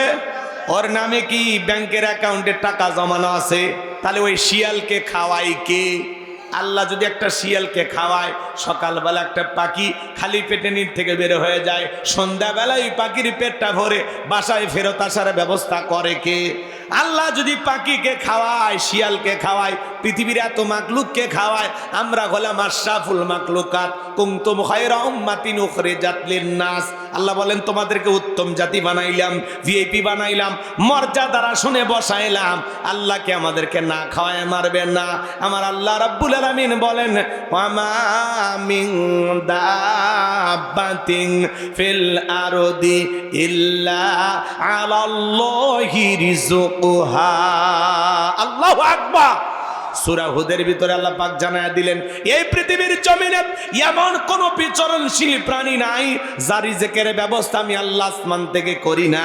ওই আটলান্টিক মহাসমুদ্রের 33,000 ফিট গভীরতল পানি নিচে থাকা ছোট্ট একটা প্রাণী, তার রিজেকের ব্যবস্থাও আমি আল্লাহ আসমান থেকে করি। বলুন আল্লাহু আকবার। আর একটু জোরে বলুন আল্লাহু আকবার। আমার দরদের ভাইয়েরা, কলিজের ভাইয়েরা, তাহলে নামাজের মতো আদায় করলে 1 নাম্বার আল্লাহ রিজেক দেবেন। তাহলে আল্লাহকে রাজি খুশি করার জন্য নামাজ পড়ার দরকার আছে না নাই? কারা কারা 5 ওয়াক্ত সালাত আদায় করবেন? 2 হাত তুলে আল্লাহকে দেখান। আল্লাহ আমাদেরকে 5 ওয়াক্ত নামাজি বানায় দাও। চিল্লা কোন আমিন। আর একটু জোরে বলেন আমিন। তাহলে 1 নাম্বার নামাজের মতো আদায় করলে আল্লাহ রিজেক দেবেন। 2 নাম্বার হলো ওয়া আমানাহুম মিন খাউফ, আল্লাহ সকল ভয় থেকে নিরাপত্তা দেবেন। আমাদের সমাজে ভয় আছে না নাই? মেয়েটা কলেজে গেল, একা একা ফিরবে নাকি জামাই সাথী নিয়ে ফিরবে? ভয় আছে না নাই?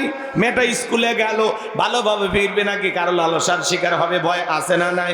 আপনি বিকাশের দোকানদার, 5 লাখ টাকা নিয়ে নাটোর শহর থেকে আপনারা গ্রামে এই নূরপুরে আসবেন, মনে মনে ভাবতেছেন, আল্লাহ এই টাকা নিয়ে রাত 2টার পরে গ্রাম পর্যন্ত যাইতে পারবো নাকি চোর ডাকাত ছিনতাইকারী কবলে পড়ে টাকা যান 2টা হারাবো? ভয় আছে না নাই? স্বাধীনতার 54 বছর কেটে গেল, আজ পর্যন্ত চুরি বন্ধ হয়নি, মসজিদের জুতা চুরি বন্ধ হয়নি, এমনকি মসজিদের মাইকও চুরি হয়। যে মাইক দিয়ে আজান হয় ওই মাইকও নাই। কথা ঠিক লয়? হ্যাঁ, আমার মসজিদে আজ থেকে 3 বছর আগে চুরি হয়েছে। আমি যেখানে জুমা পড়াই, বগুড়া শহরে আমি নামাজ পড়তে গেছি, 3 বার স্যান্ডেল হারাইছি, 3 বার। ঢাকা কল্যাণপুর চেনে? আপনার মানে চোর কি আমাকে চেনে নাকি? চোরে না শোনে ধর্মের কাহিনী। ওটা হুজুরের স্যান্ডেল না খেজুরের স্যান্ডেল বোঝে? কথা কন নাকি আপনারা? তাহলে স্যান্ডেল চুরি বন্ধ হচ্ছে না, মসজিদের মাইকটাও চুরি হয়, যেটাতে মুয়াজ্জিন 5 বার মানুষকে আল্লাহর দিকে আহ্বান করে। জুতের নিরাপত্তা নেই, আর 5 লাখ টাকা নিয়ে রাত 2টার দিকে আসবে, নিরাপত্তা আছে? স্বাধীনতার 54 বছর কেটে গেল, চুরি বন্ধ হয়নি। চুরি বন্ধ হবে সেই দিন, আল্লাহর কোরআনের আইন দিয়ে চোরের বিচার করা হবে যেই দিন। আজ থেকে 1500 বছর আগে আল্লাহ আইন দিয়েছেন, ওয়াসারিকু ওয়াসারিকাতু ফাকতউ আইদিয়াহুমা জাযাআম বিমা কাসাবা নাকালাম মিনাল্লাহ। সূরা মাইদার 38 নম্বর আয়াতে আল্লাহ আইন দিয়েছেন, চোর পুরুষ হোক আর নারী হোক, আল্লাহর বিধান, আল্লাহর ফয়সালা। অপরাধ যদি প্রমাণিত হয়, চোরের হাত কেটে দাও। একটা চোরের হাত কেটে সোশ্যাল মিডিয়ার মাধ্যমে ফলাও করে যদি প্রচার করা হতো, প্রত্যেকটা স্যাটেলাইট টেলিভিশনে 2-3 ঘন্টা পরে যদি ব্রেকিং নিউজ আমার দেখানো হইতো, ব্রেকিং নিউজ আমার যদি দেখানো হইতো যে বাংলার পার্লামেন্টে আইন চালু হয়েছে, চুরি করলে হাত কেটে দেওয়া হবে, একটা চোরের হাত কেটে খালি বিচার করে দেখেন, 24 ঘন্টায় সমস্ত চোরেরা তওবা করে আল্লাহর ওলি হয়ে যাবে। ও বলে ভিক্ষা করে খাবো, তাও চুরি করব না। কিন্তু কে শোনে কার কথা? আজও গেল না মনের ব্যথা। এখন উচিত কথা যদি কই, পিঠের উপর দিয়ে যাবি মই। এই আনন্দে কিছু লোক কিনে খাবে বগুড়ার স্পেশাল দই। কথা বলেন ঠিক কিনা?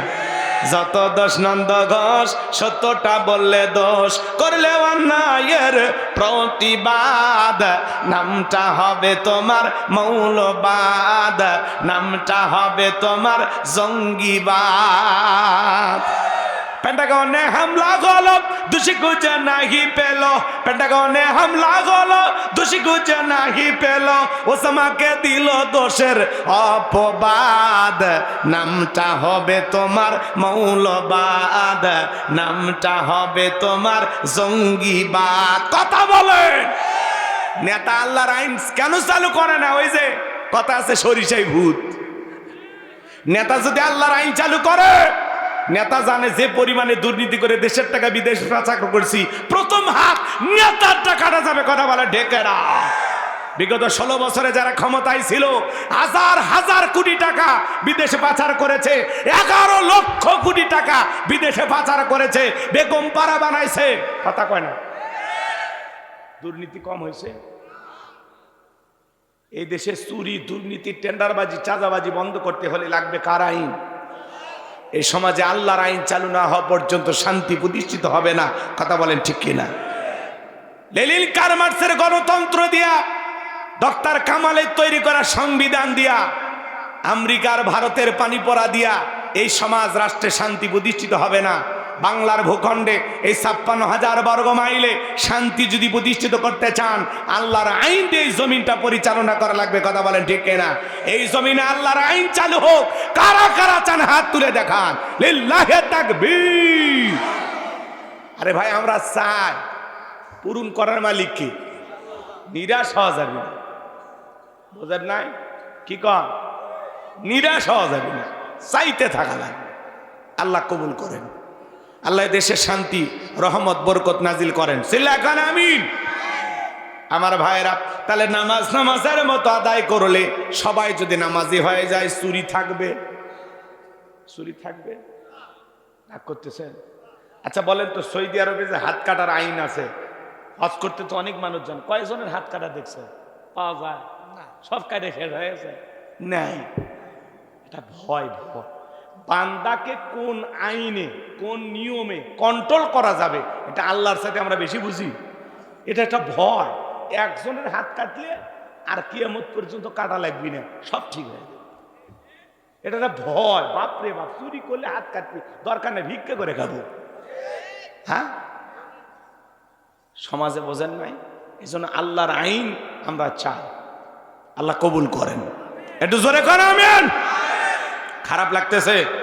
তাহলে নামাজের মতো আদায় করলে আল্লাহ 1 নাম্বার রিজেক দেবেন, আর 2 নাম্বার সকল ভয় থেকে নিরাপত্তা দেবেন।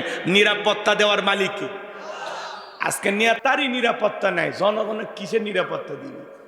এরকম সমাজে আছে না? না, হ্যাঁ, এই সমাজে নিরাপত্তা নাই তো।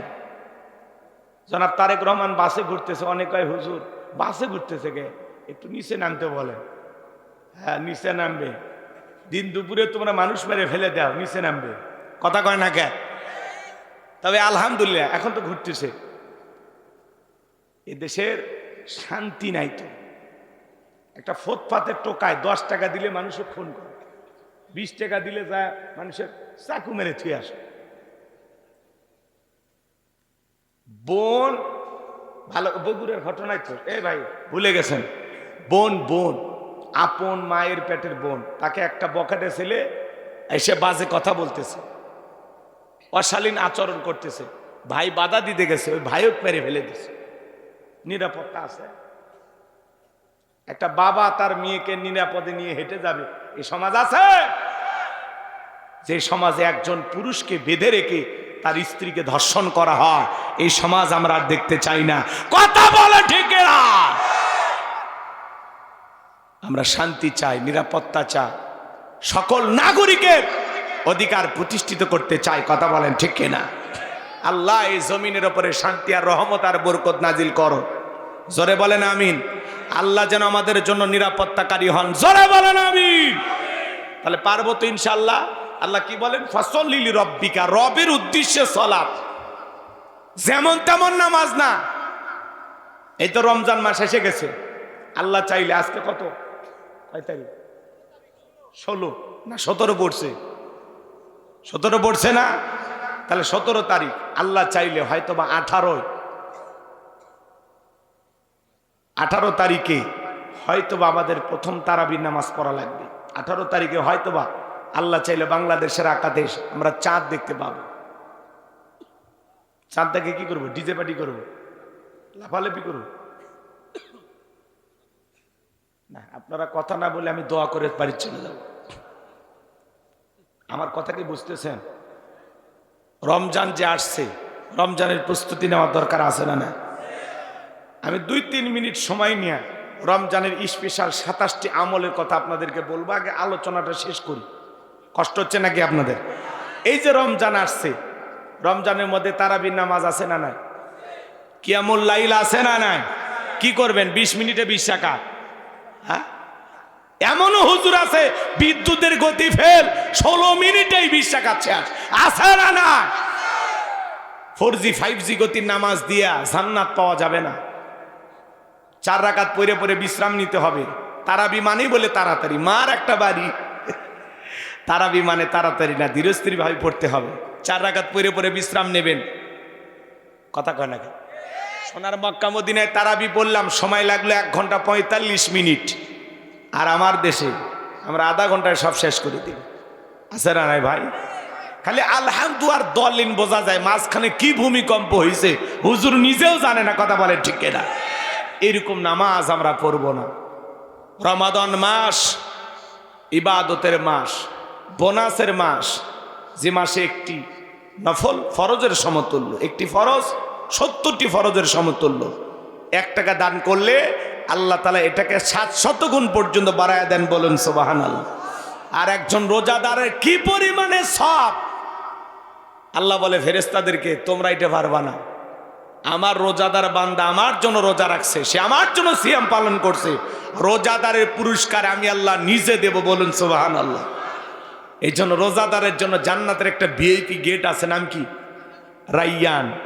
এই দরজা দিয়া শুধুমাত্র কেবলমাত্র রোজাদারেরাই প্রবেশ করবে। বলুন সুবহানাল্লাহ।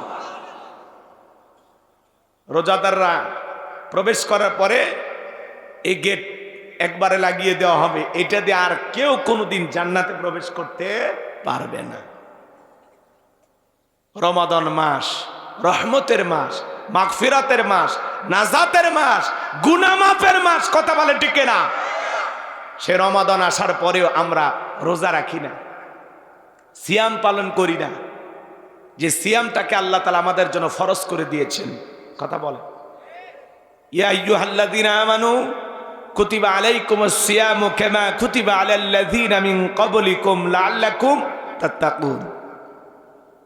আল্লাহ বলেন, হে ঈমানদারগণ, হে বিশ্বাসী বান্দাগণ, তোমাদের উপরে সিয়ামকে ফরজ করা হয়েছে, রোজাকে ফরজ করা হয়েছে।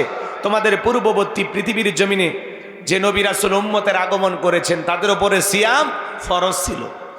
এর মাধ্যমে লাআল্লাকুম তাত্তাকুন, তোমরা যেন তাকওয়া অর্জন করতে পারো, পরহেজগারিতা অর্জন করতে পারো, খোদা ভীতি অর্জন করতে পারো। যার অন্তরে আল্লাহর ভয় আছে ওই বান্দা কোনোদিন দিনের বেলায় খাবার খাইতে পারে না। কথা বলে ঠিক না? রমজান মাসে হোটেলে কালো পর্দা টাঙায় ভিতরে কারা খাচ্ছে? ও মুসলিমেরা না মুসলমান? আরে ভাই আপনি তো রোজা নাই, দেখেই খান, পর্দা টাঙাইছেন কেন? হ্যাঁ, আপনাদের এলাকা অবশ্য এরকম হয় না। রমজান মাস এক মুরব্বী চাচা দেখি পেটের মধ্যে এরকম ঠিলে ধরে রাখছে লাঠি দিয়ে। কে চাচা কি হয়েছে? কয় গ্যাস গ্যাস। রমজান আসলে পেটের মধ্যে গ্যাস দেখা দেয়, রোজা থাকে না, বিভিন্ন বাহানায়। হুজুর ক্ষুধে সহ্য করতে পারি না, মানে দমটা আটকে দেবে, কত বাহানায় আমরা রোজা ছেড়ে দিই। অথচ হাদিস শরীফের ভিতরে আসছে, হযরত আবু সাঈদ খুদরি রাদিয়াল্লাহু তাআলা আনহু বলেন, নবী করিম সাল্লাল্লাহু আলাইহি সাল্লাম বলেছেন, যদি কেউ একদিন আল্লাহর পথে রোজা রাখে, তার থেকে আল্লাহ রাব্বুল আলামিন জাহান্নামকে 70 বছর দূরে রাখেন। সুবহানাল্লাহ বলবেন না? আমরা রোজা রাখি না। আল্লাহ সবাইকে রোজা রাখার তৌফিক দান করুন, জোরে বলুন আমিন। আমার কথা কি বিরক্ত হচ্ছেন? একটু হন, মনে খারাপ করেন না। তাহলে ভাইয়েরা আমার, হাউজে কাউসারে পানি পান করতে গেলে দুইটা কাজ। এক নাম্বার হলো ফাসল্লি লিরাব্বিকা, রবের উদ্দেশ্যে সালাত, আল্লাহকে খুশি করার জন্য নামাজ আদায় করা লাগবে। 2 মিনিটে 2 রাকাত, 4 মিনিটে 4 রাকাত, এমন নয়। আল্লাহকে রাজি খুশি করার মতো ধীরস্থির ভাবে সুন্দর করে নামাজ আদায় করব। আল্লাহ তৌফিক দান করুন, জোরে বলেন আমিন।